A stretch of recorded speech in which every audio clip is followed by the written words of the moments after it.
ओम ब्रह्मा मुरारी त्रिपुरांतकारी भानु शशि भूमि सुतो बुधश्च गुरुश्च शुक्र शनि राहु केतव सर्वे ग्रहा शांतिकरा भवन्तु सर्वे ग्रहा शांतिकरा भवन्तु क्रूरा ग्रहा शांतिकरा भवन्तु।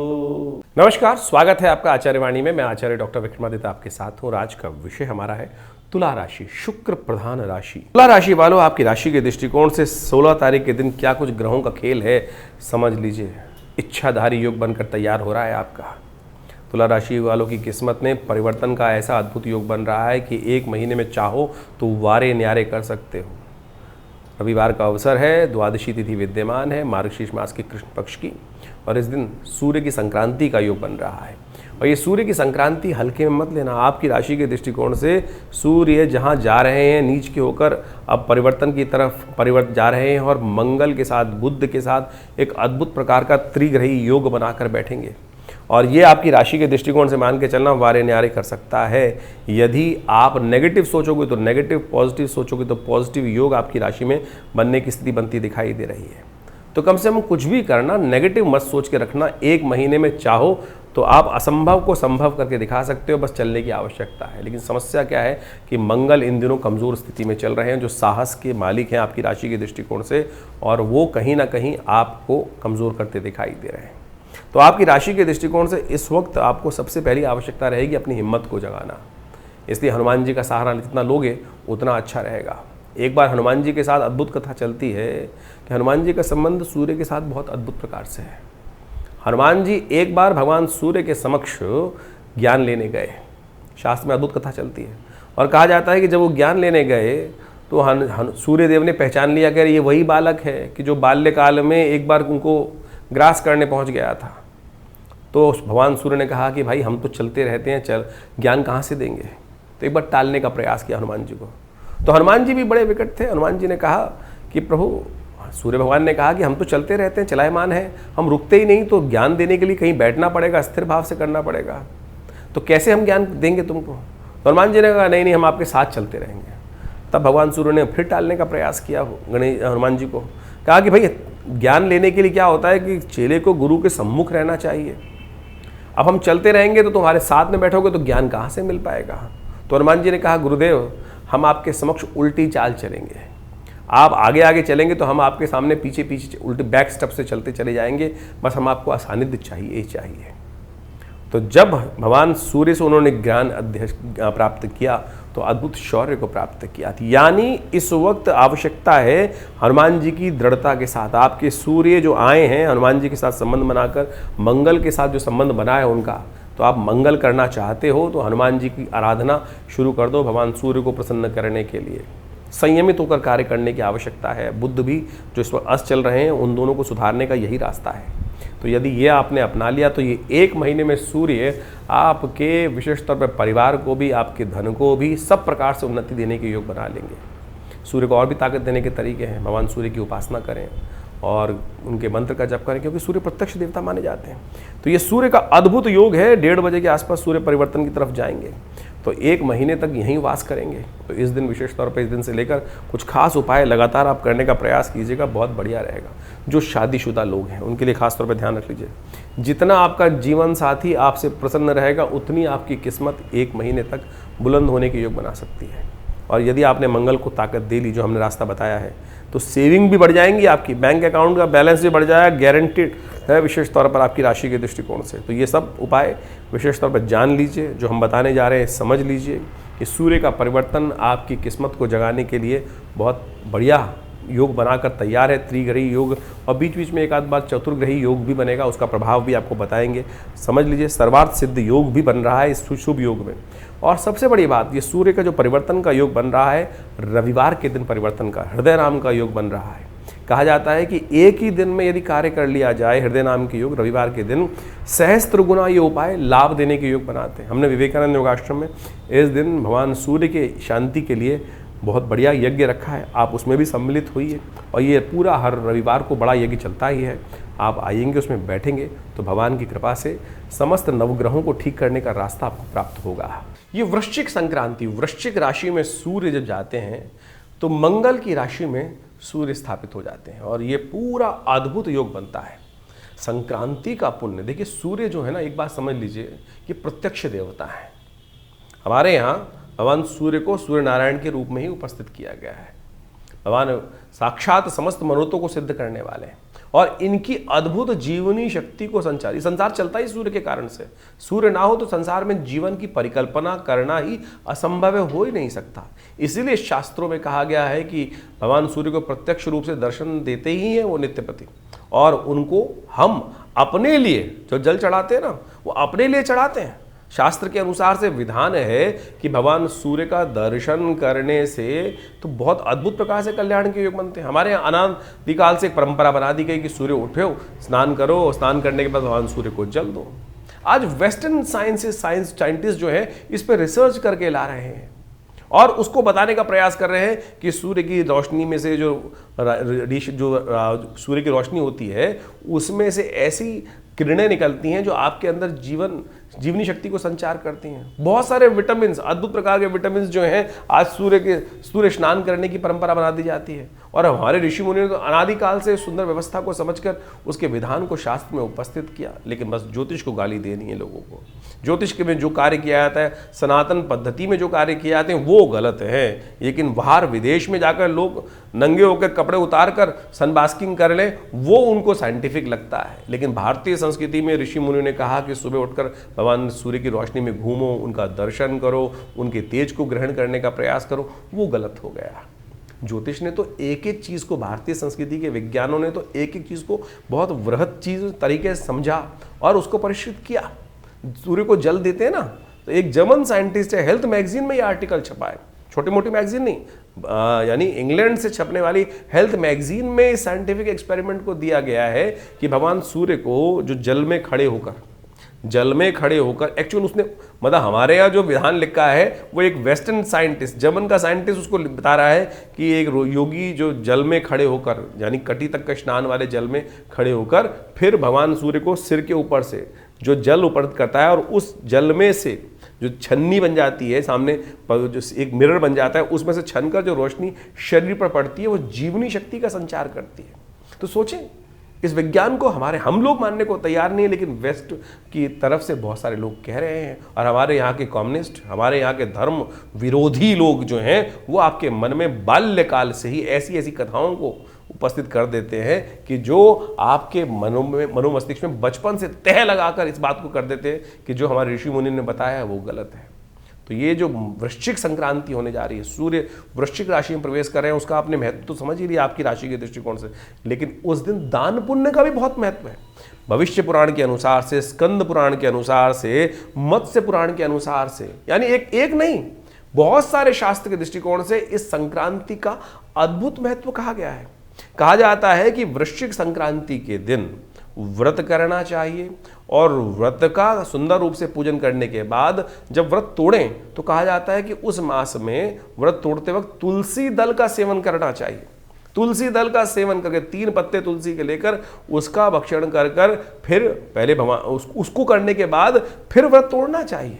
शास्त्र के दृष्टिकोण से कहा गया कि इस संक्रांति के दिन, वैसे तो कई बार संक्रांति रात में पड़ जाती है, इस बार तो संक्रांति का जो पुण्य है दिन में ही रहे, क्योंकि करीब करीब दोपहर को 1:30 बजे के आसपास सूर्य परिवर्तन की तरफ जा रहे हैं। तो उस दिन कोशिश ये करें आप अन्न का दान, चावल का दान, उड़द का दान, इस मकर जो विशेष तौर पर वृश्चिक संक्रांति इस दिन करने से बहुत सारे कष्ट दूर हो जाते हैं।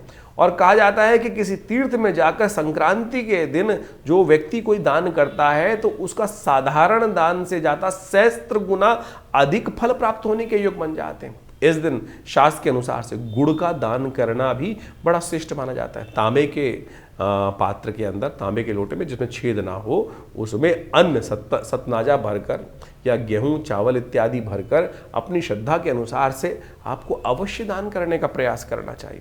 और कहा जाता है कि संपूर्ण रूप से इस पूरे महीने में भगवान का जल अवश्य दे, भगवान सूर्य को अर्घ अवश्य दे, क्योंकि कारण क्या है, सर्दियां आरंभ हो जाती हैं। जब वृश्चिक संक्रांति सर्दियां आरंभ हो जाती हैं और सर्दियों में क्या होता है, लोग कपड़े पहनते हैं, नहाते। पहले ज़माने में तो बहुत सारे लोग, आज भी गाँव के अंदर जाओ, बहुत सारे, मैं कह रहा हूँ शहर के अंदर जाके देखो तो बहुत सारे लोग स्नान करते हैं। आज नहीं, रात को। मैंने तो ऐसे लोग देखे, कुछ जो इंडस्ट्रियलिस्ट बड़े बड़े लोग, पैसे वाले लोग हैं, दिन भर स्नान ही नहीं कर रहे हैं। अरे भाग्य से आपको पैसा मिल गया, सब कुछ हो गया, तो आप उस पद्धति को ही भूल गए, भगवान की कृपा को ही भूल गए और शाम को जाके स्नान करते हैं, ना पूजा ना पाठ। और कई बार मेरे पास भी आते हैं इस प्रकार के लोग, बोले पंडित जी हमारे लिए करा दीजिए। क्या कराएं, किसके लिए, क्या होगा इस करने से, क्या कुछ लाभ प्राप्त होगा? ऐसे व्यक्ति के लिए तो केवल धन खर्च करने का माध्यम हो गया, उसको कुछ नहीं मिलने वाला इस प्रकार के क्रियाकलापों करने से कि खुद वो नहा भी नहीं रहे, भगवान का नाम भी नहीं ले रहे, सुबह नहाते नहीं, दोपहर के बाद शाम को जाके स्नान करने की बात सोचते हैं, क्या पूजा क्या पाठ। तो आप श्रद्धा के साथ विश्वास करते हुए पद्धति को अपनाइए। तो कहा जाता है कि इस दिन, जो संक्रांति के दिन, जूते का, छाते का, चप्पल का और साथ साथ वस्त्रों का, सूती वस्त्रों का दान, ऊनी वस्त्रों का दान, अन्न का दान, कलश भरे हुए जो कलश, जो तांबे के कलश हैं, उनको अन्न से भरकर दान करने से बहुत जीवन में सहस्त्र गुना अधिक लाभ प्राप्ति के योग बन जाते हैं।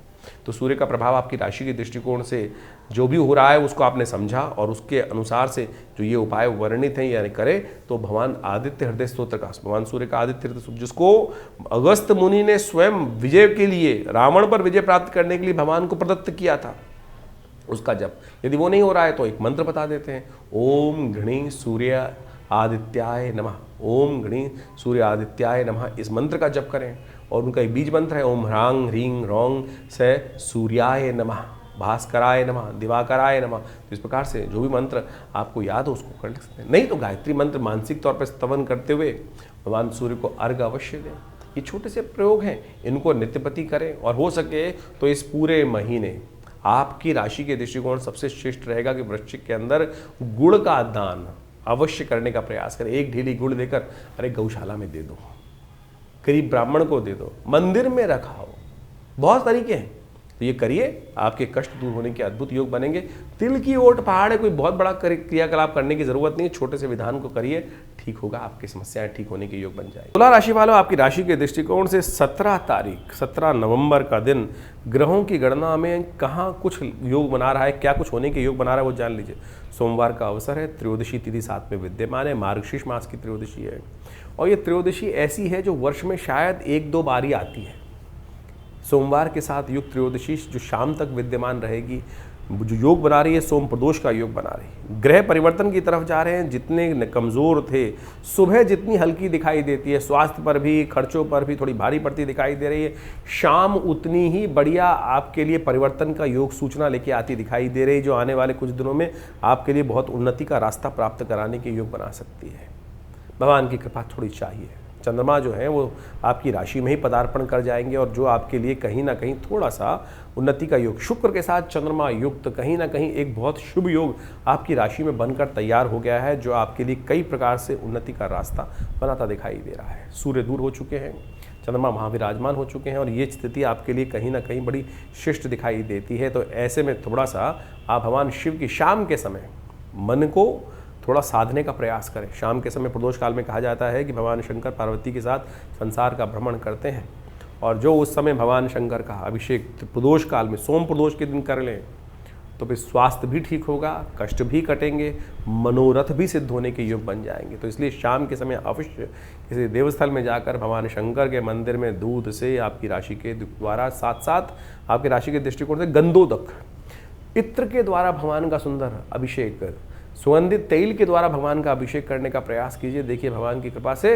मनोरथ सुगंधिम पुष्टि वर्धनम कहा जाता है, तो इसलिए कर लीजिए। ये बहुत सुंदर तिथि है, वर्ष में एक आध बारी बनती है और बन के तैयार है, करिए, कृपा होगी, लाभ मिलेगा।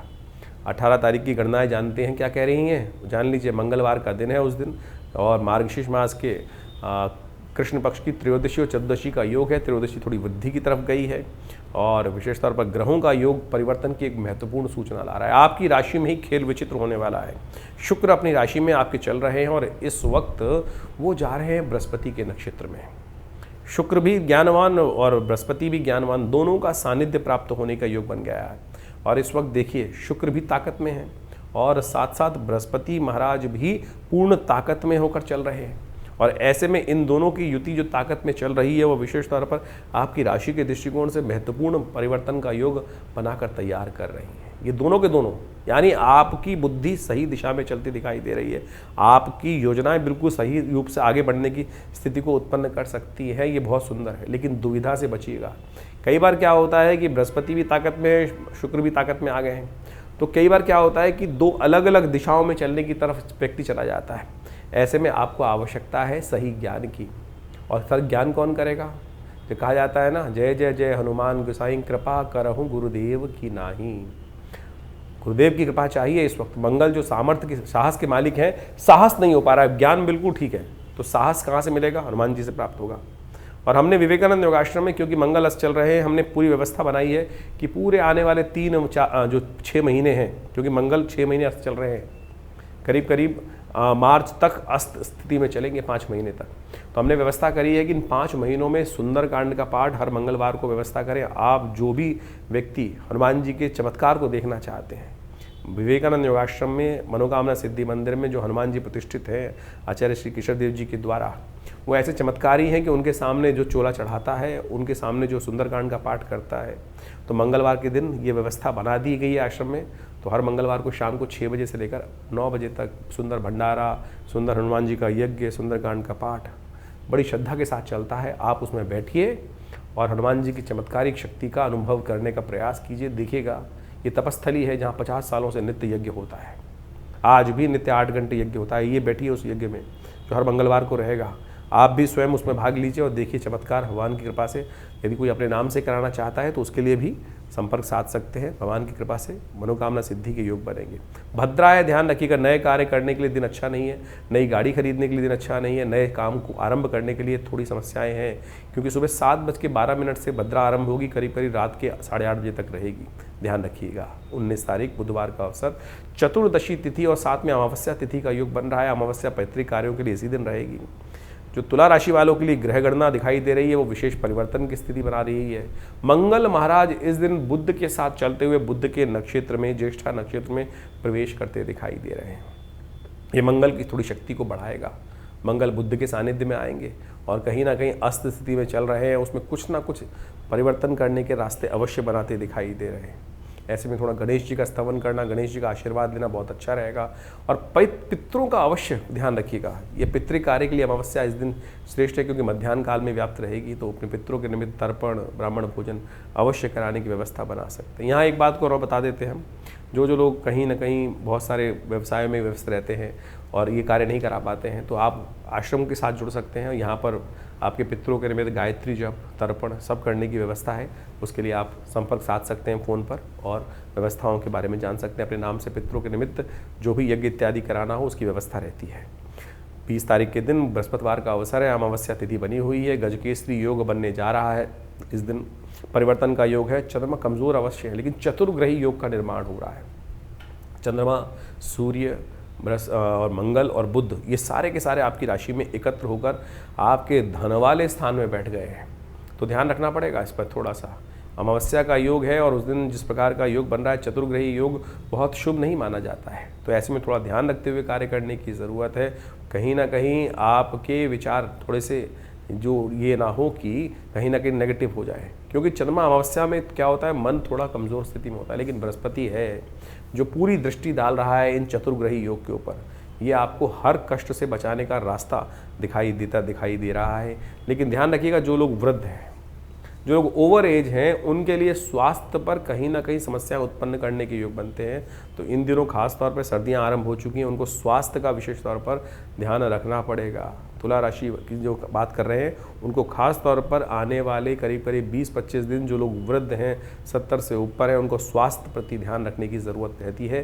तो विशेष तौर पर अपने तमाम टेस्ट वेस्ट करा के रखें, महामृत्युंजय मंत्र का जप करें, कल्याण होगा। ये मार्गशीर्ष का महीना जब से आरंभ हुआ है, ये सब वैसे तो सबसे श्रेष्ठ महीना बोला जाता है, भगवान कृष्ण का प्रियतम मास बोला जाता है। और कहा जाता है इस श्रेष्ठ मास के अंदर भगवान कृष्ण की सुंदर आराधना, उनके नाम का जप, पीले वस्त्र भगवान को अर्पित करना, ओम दामोदराय नमः इस मंत्र का जप करना, ओम नमो नारायणाय इस मंत्र का जप करना समस्त जीवन के कष्टों को दूर कर देता है। देखिए एक बात समझ लीजिए, हम विज्ञान, ज्योतिष विज्ञान के माध्यम से विभिन्न प्रकार के उपाय करने का प्रयास करते हैं और अनेक चीजों को जानने का प्रयास करते हैं। ये कैसा होगा, वो कैसा होगा, ऐसा होगा या वैसा होगा, या अनेक गणनाओं के माध्यम से करते हैं।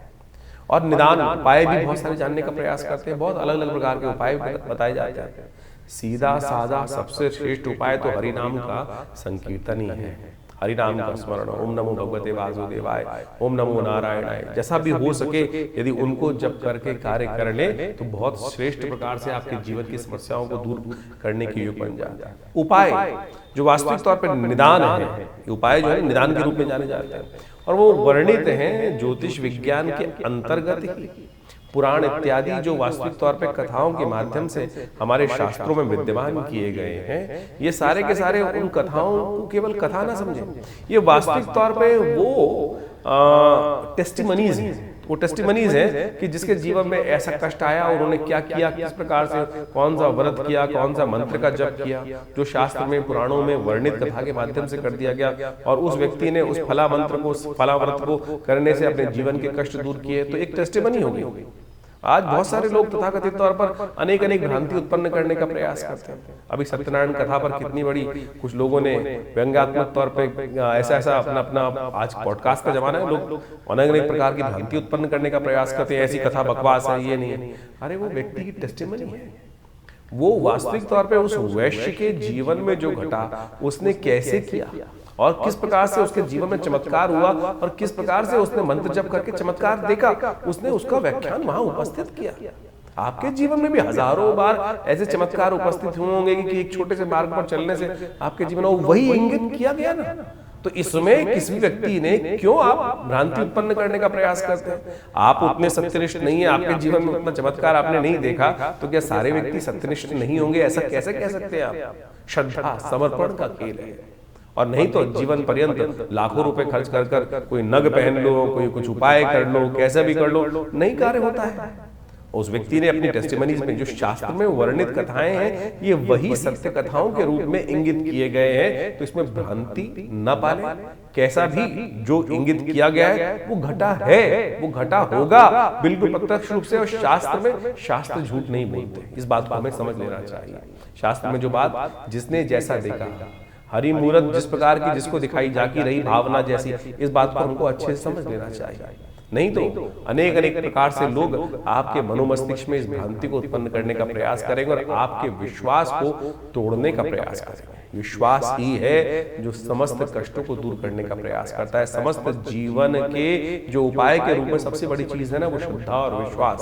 भगवान ने यही कहा, श्रद्धा जो आवश्यक है, विश्वास आवश्यक है। इस मार्ग पर चल लो तो बिल्कुल बहुत बढ़िया से आपके समस्त कष्टों का निवारण करने का योग बन जाएगा। रही ज्योतिष की बात, तो ज्योतिष तो काल गणना है। काल गणनाओं के अनुसार से कौन सा ग्रह कब परिवर्तन कहाँ गया, उसका प्रभाव किस प्रकार से हमारे जीवन में पड़ेगा, हमने उसको बृहद रूप से समझने का प्रयास किया, हमारे आचार्यों ने समझने का प्रयास किया। और परंपरागत तरीके से ज्योतिषी गण जो है वो वही उसको आपके समक्ष रखते हैं। अभी जैसे इन दिनों ग्रहों का विचित्र परिवर्तन का दौर चल रहा है, नवंबर के मास में मंगल ऐसी स्थिति में पहुंचे हैं कि वो पूरे वर्ष तक आप मान के चले, पूरे करीब करीब मार्च के अगले वर्ष जो आरंभ होगा उसमें 3-4 महीने तक, यानी पहले 3-4 महीने तक अस्त अवस्था में रहेंगे। बहुत लंबा काल है। और मंगल का अस्त होना एक तरह से मान लीजिए वो आपके विश्वास को, आपके साहस को कहीं ना कहीं प्रश्न चिन्ह लगाने का प्रयास कर देता है। तो सीधी तरह से उसको उपाय जो शास्त्र में वर्णित है, जो हमने आपको बताया है, वो आप अवश्य करने का प्रयास कीजिए। इस नवंबर के मास में तो विभिन्न ग्रह परिवर्तन का योग बना रहे हैं। शनि महाराज उदय होने जा रहे हैं, बृहस्पति वक्र अवस्था में चले जाने वाले हैं अब, क्योंकि जो उच्च के हुए हैं वो कुछ दिन के लिए हुए थे, सिर्फ टेलर दिखाने आए थे। तो ये वक्र बृहस्पति का जो योग बन रहा है, उसका प्रभाव आपके जीवन में आपकी राशि के अनुसार से आपने अभी समझा, तो उसको सही समझ के जिसके लिए अच्छा जिस प्रकार का योग बन रहा है या खराब योग बन रहा है, उसको उस प्रकार से उसका उपाय जो शास्त्र में वर्णित है, ज्योतिषविद जो बताते हैं, उसके अनुसार से अवश्य कर लेना चाहिए। नहीं तो क्या होता है कि लोग, बारिश तो हो रही है, जो पिताजी ने कहा छाता लेके चला जा, तो क्या होगा, छाता लेके जाएगा तो बारिश पड़ने से भीग जाएगा, सिर पे बारिश नहीं पड़ेगी सीधी। कुछ है कि जो बोले हम नहीं मानते, भीगने से क्या हो जाएगा, तो शाम को पता चल जाएगा भीगने से क्या हुआ, जुकाम करे हो जाएगा, छींक आनी शुरू हो जाएंगी, ज्यादा खराब हुआ तो बुखार हो जाएगा और कोई इन्फेक्शन हो जाएगा। तो इसलिए बहुत ज्यादा अविश्वास मत कीजिए। सीधा साधा सिद्धांत है जो हमारे ऋषि मुनियों ने समझाया, समझा, हमारे अनुभव प्राप्त किए, जैसे आपके घर के बड़े बुजुर्गों ने जो अनुभव प्राप्त किया वो आपको बताने का प्रयास करते हैं। जो सरल हैं, जो आगे बढ़ना चाहते हैं, उस विश्वास के साथ, श्रद्धा के साथ समर्पण कर लेते हैं। तो हमारा आपसे अनुरोध है कि भ्रांति में न फंसे। इस संसार में एक से एक बुद्धिमान जीव है और एक से एक महान लोग हैं। तो आप सरल बनकर चीजों को अनुसरण करने का प्रयास करेंगे तो बहुत अच्छा रहेगा। तो ज्योतिष का ये सिद्धांत जो हमने आपके समक्ष रखा है, सरलता से उसको समझकर कार्य करने का प्रयास कीजिए। जो परिवर्तन है क्या प्रभाव उत्पन्न कर रहा है, अब ये गोचर के दृष्टिकोण से जो प्रभाव है वो तो हमने आपको समझाने का प्रयास कर दिया। कई बार लोग प्रश्न लिख के भेजते हैं कि ये तो हमारे पर घट ही नहीं रहा है। अब भाई किसने कैसे जाना कौन सी जन्मपत्री के दृष्टिकोण से कौन सी राशि आपकी है? आपकी नाम वाली राशि है, लग्न से राशि है, या चंद्र से राशि है। हम मुख्यतः जो टीवी पे जो यहाँ बताते हैं वो चंद्र राशि के दृष्टिकोण से बताते हैं, लेकिन उसके बाद भी ये बात समझने का प्रयास करें कि क्या चंद्र राशि आपकी प्रभावी है भी आपकी कुंडली के अनुसार से या नहीं है। लग्न के अनुसार से ही प्रभाव हो रहा है या कारकांश के अनुसार से प्रभाव हो रहा है, या लग्न पद, उपपद, अनेक पद जो जन्मपत्रियों के सहस्त्रों चार्ट है। सहस्त्रों वो जो चार्ट बनाए जाते हैं, सहस्त्रों रेखाएं खींची जाती हैं, उनमें से कहां आपके साथ मैच होगा वो एक विशेष तौर पर विवेचना का विषय है। तो उन सबको अच्छे से समझकर ही जीवन में उतारने का प्रयास करना चाहिए। ज्योतिष वेग नहीं है, ज्योतिष असत्य नहीं है, ज्योतिष प्रमाणिक है। काल गणनाओं को आज हम वैज्ञानिक जो मॉडर्न वैज्ञानिक है उनसे भी परिष्कृत तौर पर अपने पंचांगों को, अपनी गणनाओं को प्रत्यक्ष रूप से विश्व के समक्ष लाकर दिखाते हैं, दिखाया गया है। तो इसमें कोई भ्रांति न उत्पन्न करने का प्रयास करें।